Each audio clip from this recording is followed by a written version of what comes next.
Chuck Norris tem 10 derrotas em seu cartel de lutadores. Ele perdeu para Joe Louis. Ele perdeu para Luis Delgado. Ele perdeu 3 torneios seguidos antes de conquistar sua primeira vitória. Mas essa não é a parte que as pessoas escondem. Em 1962, ele teve um caso enquanto sua esposa esperava em casa. Uma filha nasceu em 1963 e ele só soube de sua existência em 1991. Por 26 anos, uma mulher guardou seu segredo. E quando ela finalmente lhe escreveu uma carta, o que aconteceu em seguida mudou tudo. A internet o transformou em um herói. A história real é muito mais complexa. Muitas pessoas pensam que Chuck Norris nasceu durão e destemido, como se tivesse vindo ao mundo pronto para assustar todos ao seu redor. Mas essa história é, em grande parte, uma piada de mau gosto da internet. E esse é também o mito que ele mais se esforçou para desmistificar. O verdadeiro Chuck Norris afirmou repetidas vezes que era tímido, não era esportivo e não era o tipo de criança que se destacava na sala de aula.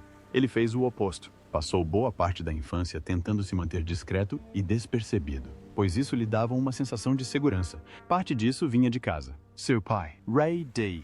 Norris, serviu na Segunda Guerra Mundial e trabalhou em diversas funções, como mecânico, motorista de ônibus e caminhoneiro. Mas, aos olhos da família, a bebida era o que realmente dominava sua vida. Ele se perdia em longos períodos de bebedeira que podiam durar meses, e a casa voltava a mergulhar na incerteza. Como o trabalho nunca era estável, a família vivia se mudando e se mudavam com tanta frequência que, antes de Chuck completar 15 anos, já haviam trocado de casa 16 vezes. Cada mudança significava novas ruas, novas escolas, novas pessoas e o mesmo medo de ser o garoto que não se encaixava. Anos depois, Chuck disse algo muito claro sobre isso em uma entrevista. Ele disse acreditar que sua timidez e sua falta de confiança nos esportes vinham de não ter tido um pai que pudesse desenvolver essas qualidades nele. Ele também se descreveu em outra entrevista como tímido, sem aptidão para esportes e apenas um aluno mediano. E isso não foi dito em tom de brincadeira. Foi dito como uma lembrança que ainda pesava. Mesmo quando jogava futebol americano no ensino médio, na North Torrance High School, na Califórnia, ele não era a estrela que as pessoas imaginavam. Era reserva e admitiu que não tinha a agressividade necessária para ser titular. As provocações acrescentaram mais uma camada de sofrimento, porque a escola pode ser cruel quando você já se sente inseguro. Chuck contou que seus colegas o chamavam de mestiço por causa de sua ascendência mista, com raízes irlandesas, alemãs, britânicas e cherokee. Essas palavras não o magoaram apenas por um dia. Elas moldaram a maneira como ele se via. Ele disse que tinha baixa autoestima e que costumava sonhar em ser forte o suficiente para se defender quando os valentões o intimidavam. Ele não conseguia nem ficar em pé na frente da turma para apresentar um trabalho sobre um livro sem corar. E esse detalhe é importante porque mostra o quanto a história se desenvolve depois. Quando tinha 16 anos, seus pais se divorciaram e sua mãe, Wilma, se mudou com Chuck e seus 2 irmãos mais novos, Ryland e Aaron. Primeiro foram para Prairie Village, no Kansas, e depois para Torrance, na Califórnia, onde sobreviveram com auxílios sociais enquanto tentavam reconstruir algo que lhes desse a sensação de estabilidade. Por ser o mais velho, Chuck carregava um fardo maior do que o normal para um adolescente. Ele ajudou a criar os irmãos e aprendeu cedo que ser responsável nem sempre significa ser barulhento. Às vezes, parece que manter a calma quando tudo ao redor está em constante mudança é o que importa. Então, quando ele se formou no ensino médio em 1958 e ingressou na Força Aérea dos Estados Unidos, não foi uma transição tranquila para a vida de guerreiro. Era um jovem em busca de estrutura, um lugar onde as regras fossem claras e onde ele pudesse se tornar alguém diferente do garoto que queria desaparecer. Ele tinha 18 anos na época e, no mesmo dezembro, casou-se com sua namorada do ensino médio, Diane K.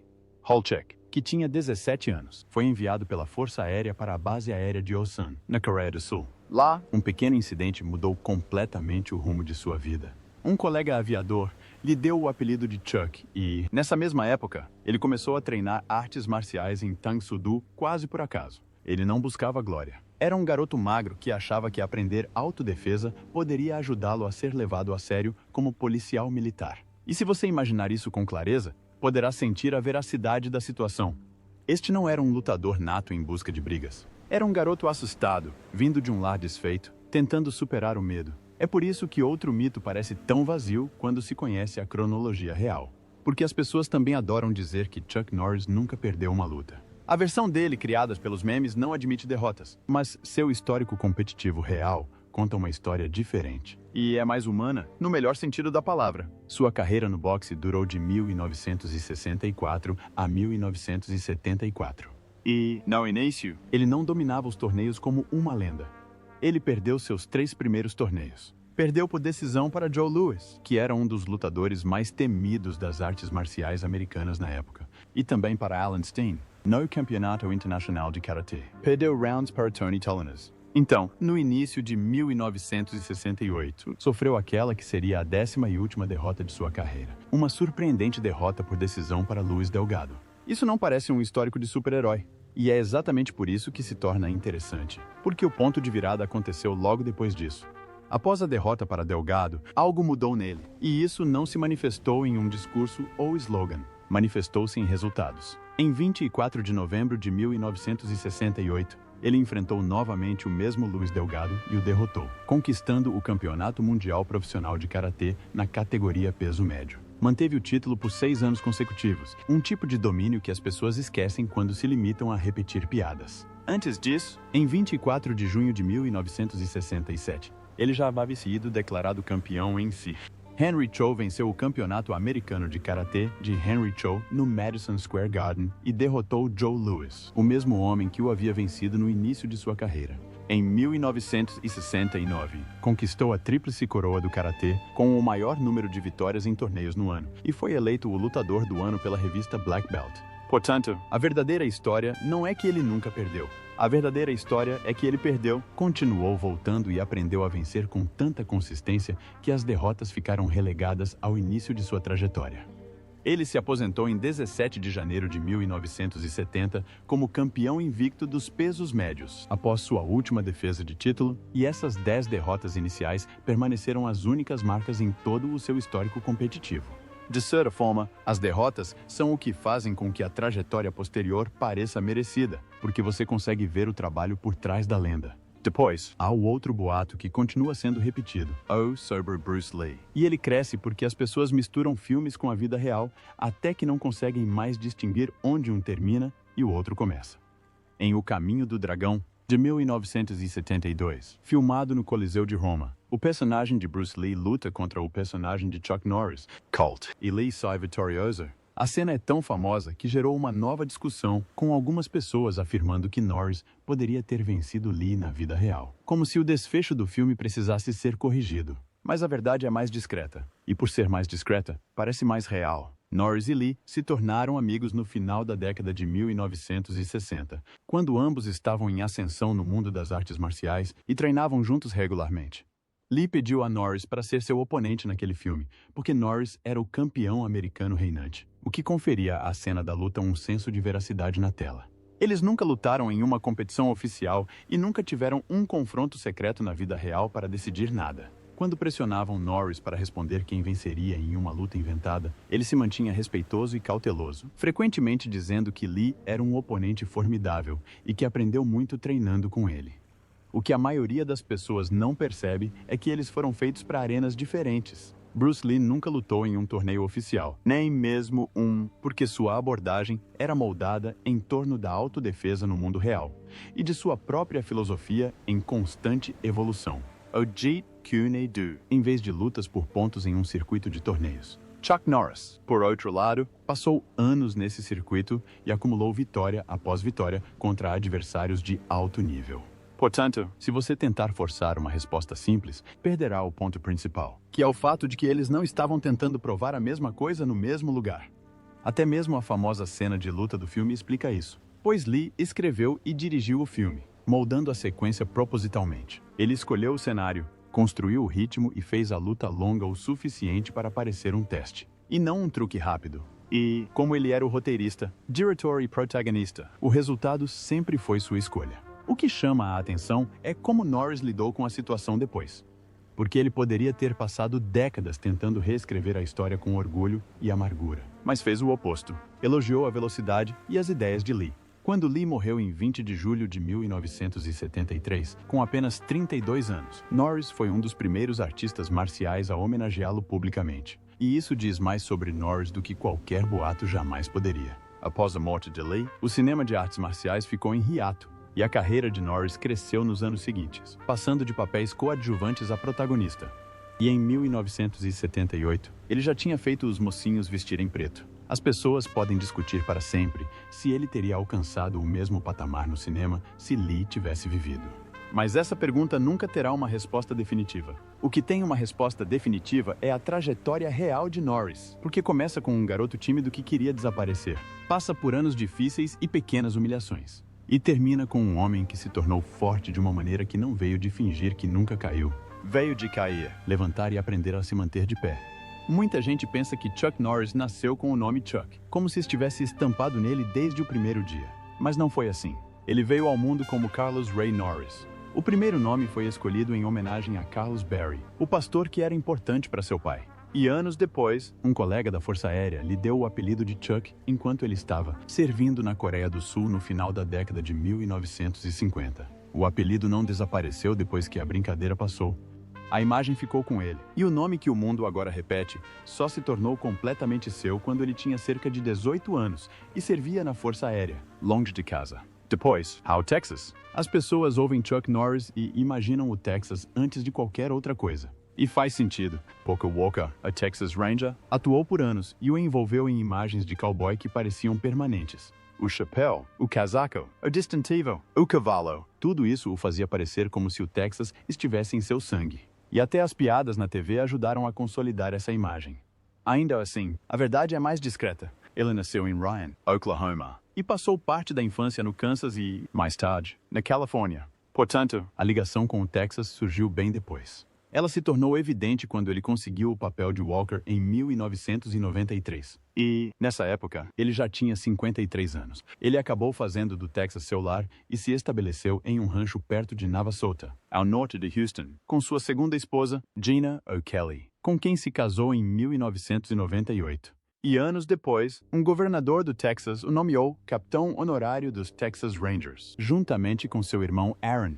A palavra honorário é importante porque mostra a diferença entre nascer em um lugar e ser adotado por ele. E, no caso dele, o Texas foi algo com que ele se integrou, não algo com que nasceu. Isso nos leva diretamente à imagem que as pessoas têm dele como um homem de família impecável, especialmente depois de Walker, porque ele adotou uma imagem pública cristã exemplar por meio de livros, colunas regulares e aparições com líderes religiosos. No entanto, a vida real raramente é tão perfeita quanto um pôster. Em 1962, enquanto ainda era casado com Diane Hollicheck e aguardava a baixa da Força Aérea em Riverside, Califórnia, ele teve um caso com uma mulher chamada Johanna. Segundo suas próprias palavras posteriores, foi breve, e algumas versões o descrevem como pouco mais que um único encontro. Mas breve ainda pode mudar tudo. Ele não lhe contou que era casado, e ela não lhe contou que estava grávida. Em fevereiro de 1963, nasceu uma filha chamada Dana em Hampton, Califórnia, e Chuck Norris não fazia ideia de sua existência por 26 anos.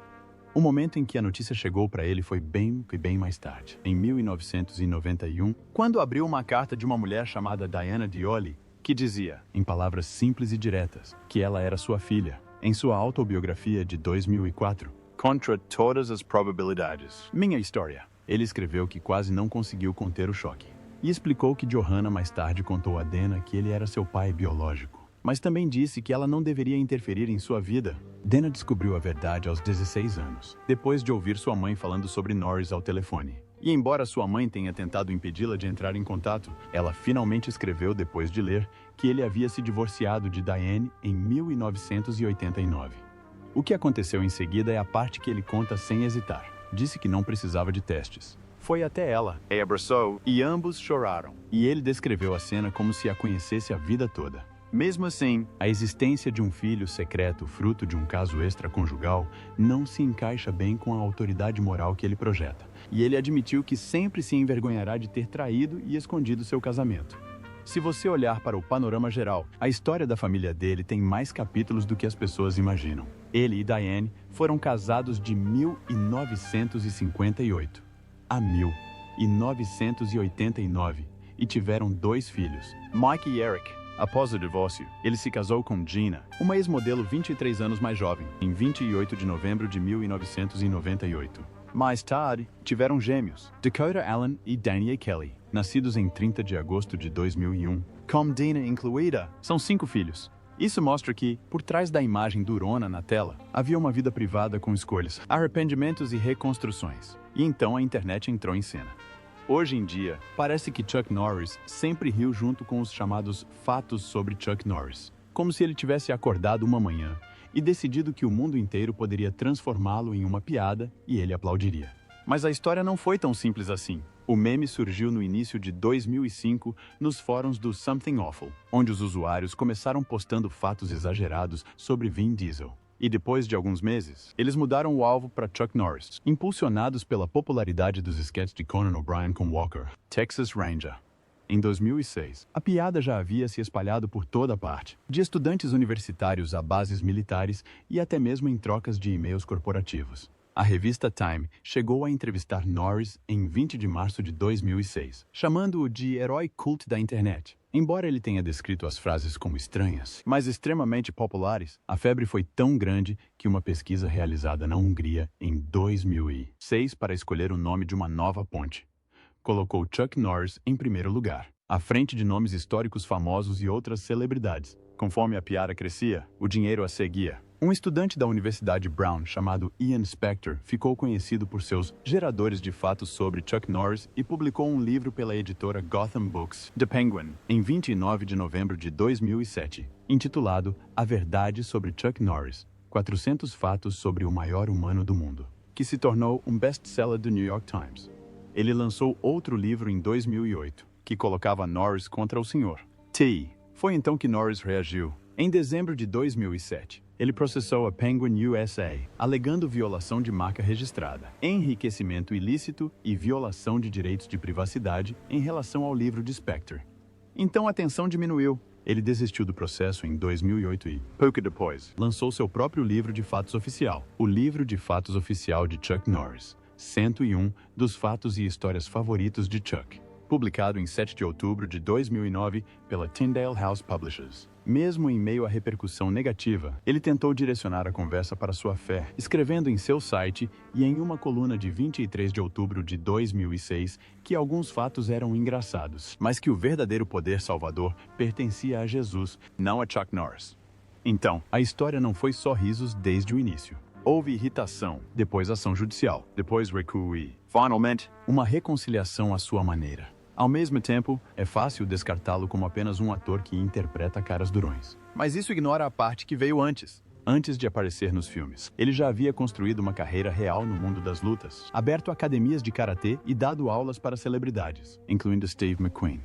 E foi McQueen quem o encorajou a levar a carreira de ator a sério. Sua experiência em artes marciais também não é um detalhe insignificante. Ele fundou seu próprio sistema, o Chunuk-do, em 1990, e possui a faixa preta de 10º grau, além de faixas de alto nível em Tangudo, Taekwondo, Karate, Jiu-Jitsu brasileiro, através da família Machado, e Judô. Ele também foi eleito para o Hall da Fama das faixas pretas diversas vezes ao longo dos anos. Além disso, ajudou a construir estruturas de torneios e ligas, cofundando eventos como o Campeonato de Karatê Four Seasons em 1967 e a Liga Nacional de Karatê em 1975, e posteriormente criando a Liga Mundial de Combate em 2005. A atuação foi o segundo ato, e a disciplina veio primeiro. Por fim, há o maior mito de todos, aquele que diz que ele nunca enfrentou uma tragédia real, como se o meme o tornasse indestrutível na vida real. Na verdade, a perda o moldou. Em 3 de junho de 1970, seu irmão mais novo, Wand, foi morto no Vietnã. Wand servia como soldado de primeira classe na companhia A. AMDT, 2º Batalhão, 56 Regimento de Infantaria, da Honrada, 1ª Divisão Aerotransportada, e morreu perto da base de fogo Ripcord, enquanto liderava seu esquadrão e tentava alertar seus homens sobre uma emboscada. Após sua morte, ele recebeu uma estrela de prata e seu nome está gravado no Memorial dos Veteranos do Vietnã, em Washington, D.C. O detalhe que mais intriga é que DeLand, aos 12 anos, previu que não viveria até os 28 e faleceu um mês antes de completar 28 anos. Mais tarde, Chuck dedicaria os 3 filmes de ação perdidos à memória de DeLand. E para ele, aqueles filmes não eram apenas de ação. Era uma dor que ele conseguia suportar. Anos depois, outro tipo de medo invadiu sua casa. Em 2012, Dina fez 3 ressonâncias magnéticas ao longo de 8 dias para tratar artrite reumatoide. 3 dias após o último exame, ela acordou com uma forte dor em queimação no abdômen. A partir daí, precisou ir ao hospital repetidas vezes devido à dor. Sensação de queimação, problemas cognitivos, danos nos rins, perda muscular e sintomas neurológicos, como tremores. Os Norris acreditavam que a causa era o gatalina, um agente de contraste usado em alguns exames de ressonância magnética. Em novembro de 2017, eles processaram 11 empresas médicas em 10 milhões de dólares americanos, alegando que ela desenvolveu doença de deposição de gatalina e que já haviam gasto quase 2 milhões de dólares americanos em tratamento, incluindo a instalação de uma câmara hiperbárica de nível hospitalar em casa, onde ela fez cerca de 120 sessões. O processo foi posteriormente abandonado. E em janeiro de 2022, a Bracco Imaging informou que Norris desistiu voluntariamente do caso sem acordo, ficando cada parte arcando com seus próprios custos. O que mais importa é o impacto que isso teve sobre eles. Jana disse à CBS News: "Estou destruída." E Norris disse ao mesmo veículo que ela estava morrendo na frente dele no hospital. E naquele momento, a lenda da invencibilidade desaparece. A imagem de Durão permanece na tela, mas o homem de verdade só pôde sentar ao lado da pessoa que amava e torcer para que ela sobrevivesse. Muitas pessoas ainda veem Chuck Norris como uma piada inofensiva da internet, como se ele fosse apenas um meme que surgiu em meados dos anos 2000 e nunca tivesse significado nada sério. Essa versão é fácil de ridicularizar porque o transforma em um durão adorável que consegue fazer coisas impossíveis e nunca perde. Mas o homem por trás dessa piada usou sua fama de forma muito direta durante anos. E fez isso publicamente, principalmente por meio de suas colunas para o World Net Daily. Conforme seu nome se manteve popular, ele continuou entrando na política com escolhas claras. Apoiou Mike Huckabee para presidente em 2008, o que inclusive gerou um vídeo viral chamado Fatos sobre Hukchuk. Mais tarde, apoiou em Gingrich em 2012, em seguida, Roy Moore para uma vaga no Senado pelo Alabama em 2017. Após a eleição de Barack Obama, Norris escreveu uma carta aberta intitulada "Obama, agora que você trabalha para mim", e esse tom diz muito sobre como ele encarou o momento. Depois, ele adotou um discurso que provoca discussões acaloradas à mesa de jantar. Em 2009, escreveu uma coluna que, em parte, fazia piada com a possibilidade do Texas se separar dos Estados Unidos, e afirmou que se voluntariaria para ser presidente do estado caso isso acontecesse. Nessa mesma época, ele compartilhou a preocupação de que o país estivesse se afastando daquilo que, em sua opinião, os fundadores desejavam. E ele expressou essa preocupação durante uma conversa com Glenn Beck. Essa não foi uma fase tranquila. E não parou por aí, pois ele também propagou afirmações que não eram apenas opiniões políticas, mas verdadeiras teorias da conspiração. Ele direcionou seus leitores para um site de teorias da conspiração sobre o 11 de setembro em setembro de 2007. Alguns anos depois, ele apoiou a teoria da conspiração sobre o local de nascimento de Obama, dizendo ser suspeito que Obama não divulgasse sua certidão de nascimento. Em 2015, quando um exercício militar chamado Jade Helm-15 alimentou o medo da imposição da lei marcial, ele escreveu de uma forma que defendia as pessoas que estavam preocupadas. Em abril de 2016, ele foi ainda mais longe, escrevendo uma coluna intitulada Criminosos do Céu, onde abraçou a teoria dos chemtrails e sugeriu que aviões estavam liberando substâncias químicas para controlar, vacinar e envenenar pessoas. Suas opiniões também se estenderam à religião e à ciência, e ele falou sobre elas com a mesma convicção inflexível. Ele atacou a teoria da evolução com frases que pretendiam soar como senso comum, e a apresentou como algo que ensina às crianças que elas não passam de macacos glorificados. Ele também fez parte do Conselho Nacional de Currículo Bíblico em escolas públicas, e reclamou que uma grande parcela dos americanos, disposta a votar em um presidente ateu, demonstrava que a sociedade estava se tornando mais secular. Até mesmo suas escolhas de negócios, por vezes, refletiam essa imagem de durão. Em 2019, tornou-se o porta-voz oficial da Glock e elogiou a marca usando palavras como forte, autêntica, constante e poderosa. Nada disso era escondido ou sussurrado. Estava tudo exposto em centenas de suas colunas ao longo de muitos anos. Ainda assim, a versão meme de Chuck Norris teve um papel importante em sua imagem pública, pois manteve o foco em piadas e nostalgia, o que facilitou o esquecimento das ideias muito específicas e controversas que ele promovia. Ao mesmo tempo, também não é verdade que ele nunca tenha feito nada de bom, pois existe um histórico real de trabalho beneficente que é uma parte importante de sua história. Em 1990, ele fundou um programa que se tornou o Kickstart Kids.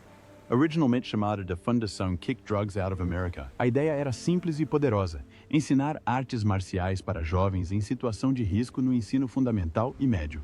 O objetivo era proporcionar-lhes disciplina, estrutura e autoconfiança, ajudando-os a se manterem engajados nos estudos em vez de se envolverem com problemas. O programa começou em Houston com o apoio inicial do presidente George H.W. Bush e, com o tempo, se expandiu para cerca de 30 escolas, com milhares de alunos ativos. Para muitos desses jovens, o programa não se limitava a preencher 1 hora após as aulas. Isso mudou a maneira como eles se comportavam, como lidavam com a pressão e como imaginavam o futuro. E esse não foi o único lugar onde ele apareceu. Ele esteve ligado à Fundação Make-A-Wish, à United Way, ao Projeto Guerreiro Ferido e à Homenagem Nacional aos Veteranos Hospitalizados. Visitou tropas no Oriente Médio em 2006 e 2007. Passou por 28 bases e conheceu quase 40 mil militares. Em 28 de março de 2007, o comandante do Corpo de Fuzileiros Navais, General James T. Conway, o nomeou fuzileiro naval honorário dos Estados Unidos. Ele também recebeu o prêmio de Veterano do Ano da Força Aérea em 2001, o que adicionou mais uma conquista à sua imagem pública. Mas o ponto principal é que ele dedicou tempo e esforço a essas causas. Há também um pequeno capítulo curioso que parece quase uma piada interna que se tornou realidade. Em 2012, ele e sua esposa, Gina, descobriram que seu rancho perto de Navasota, no Texas, estava situado sobre um aquífero, descrito como água que fluía há 23 mil anos. Alguns anos depois, lançaram uma empresa de água engarrafada, a Seaforth Bottling Company, que se baseava na promessa de pureza e no nome Chuck Norris simultaneamente. Foi o tipo de jogada que parece quase inventada, mas que se encaixou perfeitamente em sua imagem.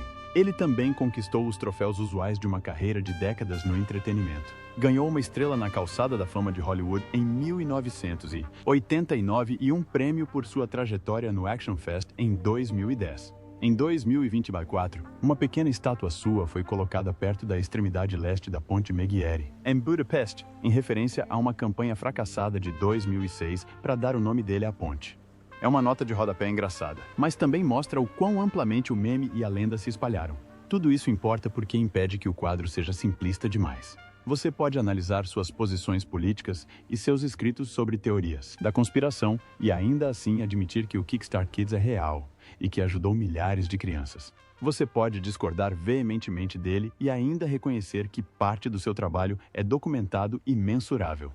E a ideia de que ele sempre foi famoso é outra história que as pessoas contam e que não se sustenta. Sua primeira aparição no cinema foi em 1968. Com uma pequena participação não creditada em The Wrecking Crew. E isso dificilmente seria o início de uma superestrela. A verdadeira mudança aconteceu em 1972, quando Bruce Lee o convidou para interpretar Colt em O Caminho do Dragão. Nessa época, Norris tinha 32 anos e já havia passado anos ensinando karatê e competindo. Mesmo depois disso, o caminho não se tornou fácil de repente, porque atuar era um tipo diferente de luta.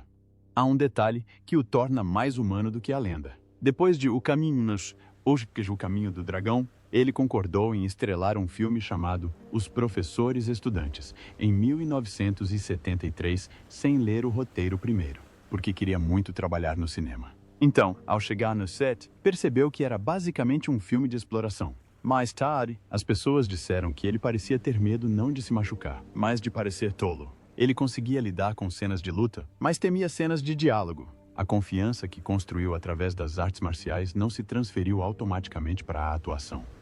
Então, ele teve que aprender um novo tipo de controle. Sua verdadeira ascensão como protagonista veio com Good Guys Wear Black em 1978. O filme foi feito com um orçamento pequeno e ainda assim arrecadou muito nas bilheterias, mas os estúdios não estavam dispostos a salvá-lo. Ele e sua equipe tiveram que alugar salas de cinema por conta própria para exibi-lo. Esse é o tipo de perseverança que ninguém coloca em um meme, mas é o tipo de perseverança que constrói uma carreira. Depois veio a era dos filmes canônicos, começando com Missing in Action, em 1984. E foi aí que ele se tornou uma estrela internacional. Em 1990, seus filmes já haviam arrecadado quantias enormes em todo o mundo e, posteriormente, Walker, Texas Ranger, lhe proporcionou seu maior e mais duradouro público. O que torna isso ainda mais interessante é a sua idade. Ele tinha 53 anos quando Walker estreou, o que significa que seu auge de fama não chegou aos 20 ou mesmo aos 30 anos. Chegou em meados dos 50. Após décadas de sucesso constante,